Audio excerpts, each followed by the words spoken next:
Sobrang naging best friend ko yun kasi yun ang katuwang ko when it comes to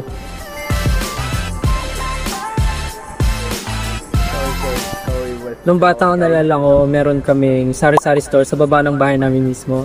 Tapos, bukod sa lola ko yung nagbabantay, madalas din ako magbantay pero mas maraming kain kaysa bantay. Di ba, usually yung mga pagbata ka merienda. So, kumukuha ako ng juice, ng chichirian, tinapay. Alam niyo yung hopia dati? Yung naka-box, yun.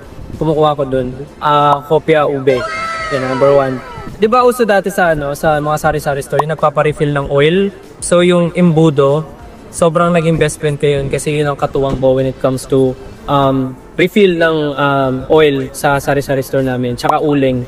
Kasi nalala ko yung uling nire-repack yun, di ba? Tapos ibebenta nyo dun sa plastic labo. So yun yung isa sa memorable experience ko sa sari-sari store. Importante yung sari-sari store kasi not everyone naman can buy bulk. Guys, look at him. He looks so good, right? So freaking handsome. Okay. For example, biglaan nawalan tayo ng asin, nawalan tayo ng mantika. So may mabilis tayong matatakbuhan para makabili sa murang presyo, sa murang halaga at our own convenience. Kasi di ba hindi naman lahat nakakalabas ng bahay. Katulad ngayon, madalas yung bagyo sa atin, mahirap lumabas, especially pagka malakas ang ulan pag may bagyo. So yung sari-sari store talagang katuwang natin sa pang-araw-araw na buhay natin.